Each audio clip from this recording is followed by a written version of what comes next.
ছোটবেলায় শোনা সেই রাখাল বালকের গল্পের কথা মনে আছে? বারবার বাঘ এলো করতে করতে যখন সত্যিকারের বাঘ এলো, তখন আর কেউ বিশ্বাস করতে পারেন না। মার্কিন প্রেসিডেন্ট ডোনাল্ড ট্রাম্পের অবস্থাও হয়েছে তেমনি। ইরানের সাথে এতবার চুক্তির কথা বলেছেন যে কেউ আর বিশ্বাসই করতে চান না যে আসলেই এবার চুক্তি হতে পারে। সবশেষ ট্রাম্প বলেছেন ইরানের সঙ্গে এক সপ্তাহের মধ্যেই একটি সমঝোতা বা চুক্তি সম্পন্ন হতে পারে। তিনি 6 মে ফক্স নিউজের সাংবাদিক ব্রেট বায়ারকে এই তথ্য দিয়েছেন। তবে এবার ট্রাম্প একাই নন। মার্কিন সংবাদ মাধ্যম এক্সিওসকে দুজন মার্কিন কর্মকর্তা এবং এই বিষয়ে অবগত আরও দুটি সূত্র এই খবর দিয়েছে। অন্যদিকে তেহরানের পক্ষ থেকে জানানো হয়েছে যুদ্ধ অবসানে যুক্তরাষ্ট্রের দেওয়া একটি শান্তি প্রস্তাব পর্যালোচনা করছে ইরান। চলুন জেনে নেই এখন আলোচনা চলছে কি নিয়ে।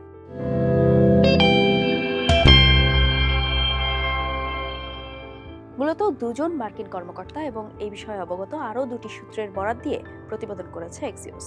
তারা বলছে যুদ্ধ শেষ করতে বা সমঝোতায় পৌঁছাতে তারা এখন সবচেয়ে কাছাকাছি। আগামী 48 ঘন্টার মধ্যে বেশ কয়েকটি গুরুত্বপূর্ণ বিষয়ে ইরানের জবাবের অপেক্ষায় আছে যুক্তরাষ্ট্র, যেখানে মূলত ইরানের পারমাণবিক সমৃদ্ধকরণ স্থগিত রাখার প্রতিশ্রুতি, যুক্তরাষ্ট্রের নিষেধাজ্ঞা তুলে নেওয়া ও ইরানের জব্দকৃত বিলিয়ন ডলারের তহবিল ছাড়ার অঙ্গীকার এবং দুই পক্ষেরই হরমুজ প্রণালী দিয়ে যাতায়াতের ওপর থেকে নিষেধাজ্ঞা তুলে নেওয়ার বিষয়টি অন্তর্ভুক্ত। এক পৃষ্ঠার ওই স্মারকলিপির অনেক শর্তই একটি চূড়ান্ত চুক্তিতে পৌঁছানোর উপর নির্ভরশীল। তবে বাস্তবতা হচ্ছে হোয়াইট হাউস মনে করে ইরানের নেতৃত্ব এখন বেশ কয়েকটি ভাগে বিভক্ত এবং এই কারণে বিভিন্ন গোষ্ঠীর মধ্যে ঐক্যমতে পৌঁছানো কঠিন হতে পারে। এমনকি মার্কিন কর্মকর্তাদের কেউ কেউ তো একটি প্রাথমিক চুক্তি নিয়েও সন্দিহান। তারপরেও ট্রাম্পের দূত স্টিভ উইটকফ ও জামাতা জ্যারেড কুশনার এবং বেশ কয়েকজন ইরানি কর্মকর্তার মধ্যে সরাসরি ও মধ্যস্থতাকারীদের মাধ্যমে এক পৃষ্ঠার 14 দফা সমঝোতা স্মারকটি নিয়ে আলোচনা চলছে। চলুন জেনে নেই কি আছে ওই চুক্তিপত্রে। বলা হয়েছে সমঝোতা স্মারকটির মাধ্যমে সবার আগে এই অঞ্চলে যুদ্ধের সমাপ্তি ঘোষণা করা হবে এবং হরমুজ প্রণালী খুলে দেওয়া হবে। সেই সাথে ইরানের পারমাণবিক কর্মসূচি সীমিত করা ও মার্কিন নিষেধাজ্ঞা প্রত্যাহারের বিষয়ে একটি বিস্তারিত চুক্তির জন্য 30 দিনের আলোচনা শুরু হবে। দুটি সূত্র জানিয়েছে ওই আলোচনা ইসলামাবাদ বা জেনেভায় হতে পারে।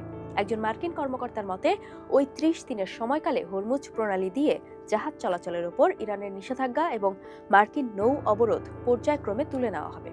তবে আলোচনা ব্যর্থ হলে মার্কিন বাহিনী অবরোধ পুনর্বহাল করতে বা সামরিক অভিযান পুনরায় শুরু করতে পারবে বলে জানিয়েছেন এক মার্কিন কর্মকর্তা।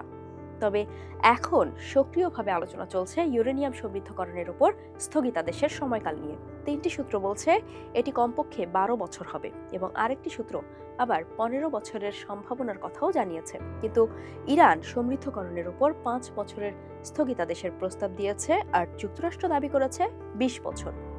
যুক্তরাষ্ট্র এমন একটি বিধান যুক্ত করতে চায় যার ফলে ইউরেনিয়াম সমৃদ্ধকরণের বিষয়ে ইরান যদি কোনো শর্ত ভাঙে তাহলে স্থগিতাদেশের মেয়াদ বাড়বে, আর তার মেয়াদ শেষ হওয়ার পর ইরান সর্বোচ্চ 3.67% পর্যন্ত ইউরেনিয়াম সমৃদ্ধ করতে পারবে।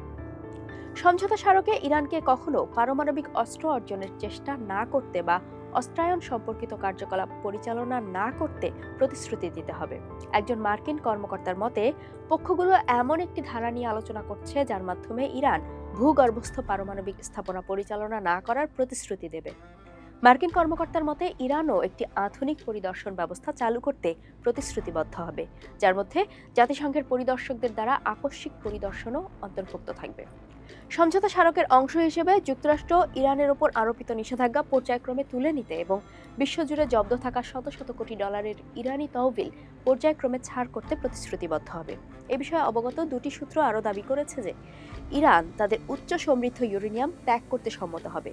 এটি যুক্তরাষ্ট্রের প্রধান অগ্রাধিকার, কিন্তু তেহরান এখন পর্যন্ত তা প্রত্যাখ্যান করে আসছে।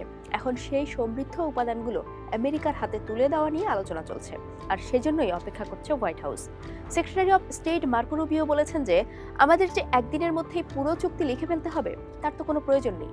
তবে ইরানের কয়েকজন শীর্ষ নেতাকে মানসিকভাবে উন্মাদ বলেও অভিহিত করেছেন রুবিও এবং বলেছেন তারা কোনো চুক্তিতে আসবে কিনা তা স্পষ্ট নয়, তবে আশার কথা হচ্ছে এবার তাদের সুর কিছুটা নরম।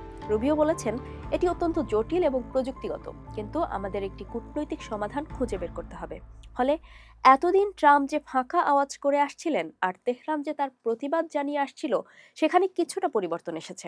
অনেকেই আশা করে আছেন এবার হয়তো আসলেই থামবে সংঘাত, শান্ত হবে মধ্যপ্রাচ্য, স্বস্তি পাবে বিশ্ব।